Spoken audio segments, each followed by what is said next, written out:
yung batang yun? Anong oras na? Hoy, princess! Nasaan ka na?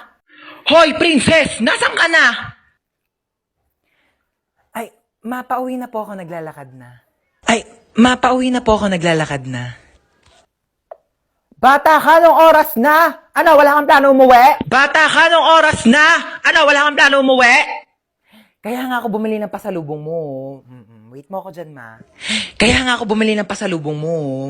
Wait mo ako dyan, ma. Ah, okay. Okay, sige na, ingat ka ha. Nak, paano ba buksan tong TV? Manonood ako ng teleserye, dali nagsisimula na. Nak, paano ba buksan tong TV? Manonood ako ng teleserye, dali nagsisimula na. Pindutin mo lang yung red button, ma. Pindutin mo lang yung red button, ma. Nak, saan dito naman? Kay dami naman ng pula dito, hindi naman gumagana. Nak, saan dito naman? Kay dami naman ng pula dito, hindi naman gumagana. Yung sa may taas banda, Yung sa may taas banda. bumaba ka nga dito! Bumaba ka nga dito! Eto na po. Tignan mo, oh, nakakaawa yung bata. Nagtatrabaho na siya agad. Dapat nag-aaral pa yan eh. Kaya ikaw, napakaswerte mong bata ka. Pero nag-aaral naman ako. Nag-aaral, tapos 0 sa quiz. Magbasa-basa ka nga ng libro mo doon. Kunin ko yung cellphone mo eh. Uy ma, useful na kaya ang cellphone ngayon. Tignan mo, meron na tayong Buzz app. Diba, communication made easier talaga dahil meron siyang push-to-talk feature. Kaya pag pipindutin mo lang, maririnig na agad yun ang pagsasabihan mo. Diba, ang galing? O sa bagay, mabilis nga rin kitang nakokontak dahil dun sa autoplay feature.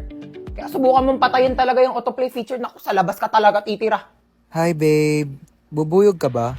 Hi babe, bubuyog ka ba?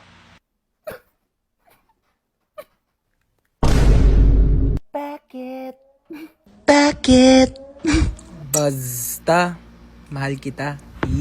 Basta, mahal kita. Ayan. Hindi, wala po yun. Maano lang. Hindi ako pinanganak kahapon ha. May buzz up din ako. Ano nga yan? Hoy! Ano babe? Tigilan mo ay anak ko! Ni hindi nga marunong magkilos-kilos dito sa gawain bahay tapos jojowa-jowa kayo? Ay, hello po tita, gusto niyo po ng halaman? Ay, hello po tita, gusto niyo po ng halaman? Ay, pwede naman. Dadalhan mo ko dito sa bahay. No, bilis. Ganun talaga. Parang buzz up. O, di ba? Mabilis na makipag-usap. True. O, di ba? Sobrang convenient. Buti na lang talaga din-download natin. Wala, sige, maghugas ka na nga doon.